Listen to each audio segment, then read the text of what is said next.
پیارے بھائیوں، السلام علیکم ورحمۃ اللہ وبرکاتہ۔ آج چاروں طرف سے، قریب سے، دور سے، نزدیک سے یہ خبریں آ رہی ہیں کہ فلاں نے خودکشی کر لی، فلاں نے اپنے آپ کو ہلاک کر لیا، فلاں نے اپنی جان گنوا دی۔ ان میں مسلمان بھی ہیں اور غیر مسلم میں بھی۔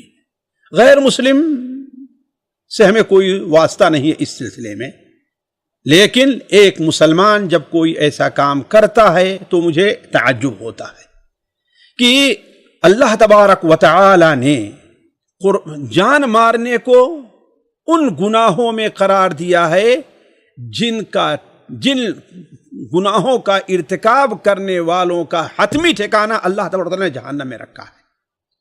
قرآن مجید میں بھی اور حدیثوں میں بھی یہ بات بڑے واضح طور پر بیان کر دی گئی ہے۔ اللہ تبارک و تعالی ارشاد فرماتا ہے وَلَا تَقْتُلُوا أَنفُسَكُمْ إِنَّ اللَّهَ كَانَ بِكُمْ رَحِيمًا، تم اپنے آپ کو قتل نہ کرو، إِنَّ اللَّهَ كَانَ بِكُمْ رَحِيمًا، اللہ تبارک و تعالی تمہارے ساتھ رحم کرنے والا ہے۔ اسی طریقے سے اللہ تبارک و تعالی بیان فرماتا ہے وَالَّذِينَ لَا يَدْعُونَ مَعَ اللَّهِ إِلَٰهًا آخَرَ وَلَا يَقْتُلُونَ النَّفْسَ الَّتِي حَرَّمَ اللَّهُ إِلَّا بِالْحَقِّ وَلَا يَزْنُونَ وَمَنْ يَفْعَلْ ذَلِكَ يَلْقَ أَثَامًا يُضَاعَفْ لَهُ الْعَذَابُ يَوْمَ الْقِيَامَةِ وَيَخْلُدْ فِيهِ مُهَانًا، یعنی اللہ کے جو نیک بندے ہیں ان کی صفت یہ ہے کہ اللہ تبارک و تعالیٰ کے ساتھ کسی کو شریک نہیں ٹھہراتے، اور وَلَا يَقْتُلُ النَّفْسَ الَّتِي حَرَّمَ اللَّهُ إِلَّا بِالْحَقِّ، اور جس نفس کو اللہ تبارک و تعالیٰ نے حرام کر دیا ہے اسے قتل نہیں کرتے، یہ نفس خواہ اپنا ہے یا کسی اور کا ہے۔ تو کہنے کا مطلب اللہ تبارک و تعالیٰ نے خودکشی کو حرام قرار دیا ہے اور اسے اتنا بڑا جرم قرار دیا ہے کہ اللہ تبارک و تعالیٰ کے نزدیک یہ فیصلہ ہے کہ ایسے شخص کا ٹھکانہ جہنم ہے۔ مجھے ایک حدیث یاد آئی جسے امام مسلم رحمہ اللہ اپنی کتاب صحیح مسلم میں نقل کرتے ہیں، کہتے جندب حضرت حسن بصری رضی اللہ عنہ بیان فرماتے کہ ہم لوگ جندب بن عبداللہ کے پاس تھے، وہ اسی مسجد یعنی مسجد نبوی میں بیٹھے ہوئے تھے۔ وہ بیان کرنے لگے کہ اللہ کے رسول صلی اللہ علیہ وسلم نے ہم سے پچھلی امتوں کے ایک شخص کا قصہ بیان فرمایا کہ وہ شخص اسے کہیں زخم لگا اور جس کی وجہ سے مجھے بڑی تکلیف ہوئی، اتنی تکلیف ہوئی کہ وہ برداشت اپنے طور پر نہ کر سکا، چنانچہ ایک چھری لیتا ہے اور اس سے اپنے ہی ہاتھ کو کاٹ دیتا ہے، جس کی وجہ سے خون بہا یہاں تک کہ اس کا انتقال ہو گیا۔ جب اس کا انتقال ہو گیا تو اللہ تبارک و تعالی نے کہا اس بندے نے میرے پاس پہنچنے میں جلدی سے کام لیا ہے، اس بندے نے میرے پاس پہنچنے میں جلدی سے کام لیا ہے، لہذا میں نے اس کے اوپر جنت کو حرام قرار دیا ہے۔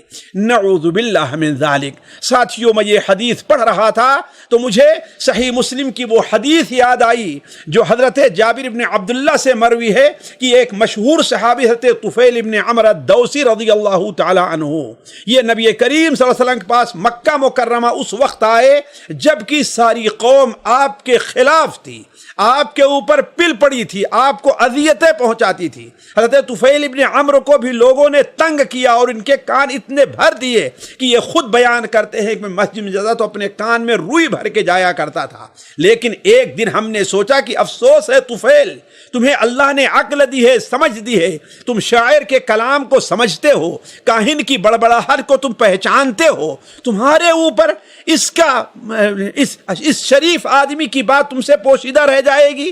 چنانچہ کہتے ہیں کہ ہم نے اپنے کان سے روئی کو نکال پھینکا اور آپ صلی اللہ علیہ وسلم کے پاس گیا اور آپ کی بات سن کر کے مسلمان ہو گیا۔ تو ہم نے آپ صلی اللہ علیہ وسلم سے کہا کہ اے اللہ کے رسول صلی اللہ علیہ وسلم، آپ کی حفاظت کے لیے دوس کا قلعہ تیار ہے، آپ چلیے اور وہاں حفاظت سے رہیے، آپ کے ساتھ کوئی تعارض نہیں کر سکتا۔ لیکن چونکہ یہ فضیلت اللہ تبارک و تعالیٰ نے اہل مدینہ اور انصار انصار کی قسمت میں لکھی تھی، اس لیے آپ نے قبول نہیں کیا۔ تو حضرت طفیل ابن عمرو اپنے وہاں واپس چلے گئے۔ جب آپ صلی اللہ علیہ وسلم مدینہ منورہ ہجرت کر کے آئے تو حضرت طفیل بھی اپنے خاندان ہی کے ایک شخص کو لے کر کے آئے۔ چونکہ مدینہ منورہ کی آب و ہوا آپ صلی اللہ علیہ وسلم کے آمد سے پہلے اور آپ کی آمد کے ابتدائی دور میں بہت ہی خطرناک تھی، اور عجیب قسم کی وہاں بیماریاں پھیلتی تھی، خاطر وبائی بیماریاں عام طور پر وہاں پھیل جایا کرتی تھی۔ تو وہ شخص آیا تو اسے بھی یہاں کی آب و ہوا راس نہیں آئی، اور اسے بھی کوئی بیماری لاحق ہوئی جس سے وہ بہت پریشان ہوا تو اس نے ہی اپنے ترکش سے تیر نکال کر کے اپنی انگلیوں کو، یا امام بخاری رحمہ اللہ کی ایک روایت جو ادب المفرد میں ہے اس نے کہ اپنے گلے کو کاٹ لیا، لیکن صحیح حدیث میں یہی ہے کہ اس نے اپنے ہاتھ کو کاٹ لیا اور اس کا اسی میں انتقال ہو گیا۔ اس پر حضرت طفیل کو بڑا افسوس ہوا، چنانچہ انہوں نے خواب میں دیکھا کہ اللہ تبارک و تعالیٰ نے اسے ایک اچھی شکل دی ہے، لیکن وہ اپنے ہاتھوں کو چھپائے ہوئے ہے۔ اس سے کہا اللہ تبارک و تعالیٰ تمہارے ساتھ کیا معاملہ کیا؟ کہا اللہ تبارک و تعالیٰ نے مجھے اپنی نبی کی طرف ہجرت کی برکت سے ہمارے گناہوں کو معاف فرما دیا ہے۔ اپنے نبی کی طرف ہجرت کی برکت سے میرے گناہوں کو معاف فرما دیا ہے۔ تو حضرت طفیل ابن عمرو نے کہا کہ آخر یہ تم اپنا ہاتھ کیوں چھپائے ہوئے ہو؟ کہا لیکن اللہ تبارک و تعالیٰ نے کہا جس چیز کو تم نے اپنے ہاتھ سے خراب کیا ہے میں اس کو نہیں بناؤں گا۔ یہ ساتھیوں خودکشی کی یہ قباحت ہے۔ اللہ نے کیا بیان فرمایا؟ جسے تو نے اپنے ہاتھوں سے خراب کیا ہے میں اس کو نہیں بنانے والا ہوں، اس لیے صرف میرا ہاتھ ہی یہ خراب ہے، باقی پورے جسم کو اللہ تعالیٰ نے درست کر دیا ہے۔ حضرت طفیل ابن عمرو خواب سے بیدار ہوئے اور آپ صلی اللہ علیہ وسلم کے پاس آ کر کے اس واقعے کا ذکر کرتے ہیں تو آپ صلی اللہ علیہ وسلم کی رحمت جوش میں آئی اور آپ صلی اللہ علیہ وسلم نے دعا فرمائی، ورنہ عموماً آپ قاتل نفس کی یعنی خودکشی کرنے والے کی نماز جنازہ نہیں پڑھتے تھے۔ آپ صلی اللہ علیہ وسلم نے اس کے لیے کیا دعا کی؟ اللہم ولیدیہ فاغفر، اے اللہ، اے رحمان، اے غفور، اے رحیم، اے اللہ جس طرح سے تو نے اس کے پورے جسم کو بخش دیا ہے ایسے ہی تو اس کے دونوں ہاتھوں کو بھی بخش دے۔ اس ایک حدیث سے اندازہ لگا سکتے ہیں کہ خودکشی ایک ایسا جرم ہے کہ نبی کریم صلی اللہ علیہ وسلم طرف ہجرت کی برکت، آپ کے ساتھ صحبت بھی اس گناہ کو معاف نہیں کرتی ہے۔ اس لیے اللہ تبارک و تعالیٰ سے خوف کرنا چاہیے ان لوگوں کو جو لوگ مسلمان ہونے کے باوجود اس غلط کام کا ارتکاب کرتے ہیں۔ اللہ تبارک و تعالیٰ ہر مسلمان کو تقدیر پر ایمان لانے اور اللہ تبارک و تعالیٰ کی طرف سے نازل شدہ مصائب پر صبر کی توفیق عطا فرمائے۔ والسلام علیکم ورحمۃ اللہ وبرکاتہ۔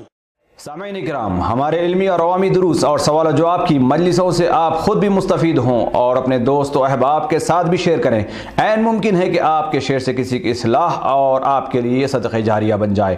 واٹس ایپ پر اسلامک میسج حاصل کرنے کے لیے نمبر نوٹ فرمائیں: یعقوب عزیز 00966 5089 59707۔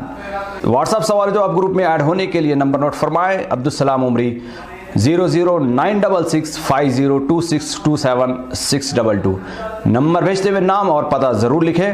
اسی طرح ہمارے یوٹیوب چینل اسلامی دعویٰ کو ضرور سبسکرائب کریں تاکہ ہماری ہر نئی اور اہم ویڈیو کی اطلاع آپ کو فوری حاصل ہو جائے۔ تمام دروس، مقالات اور سوال و جواب سیریز کے لیے ہماری مشہور ویب سائٹ www.islamidawah.com کا مشاہدہ کرتے رہیں۔ السلام علیکم ورحمۃ اللہ وبرکاتہ۔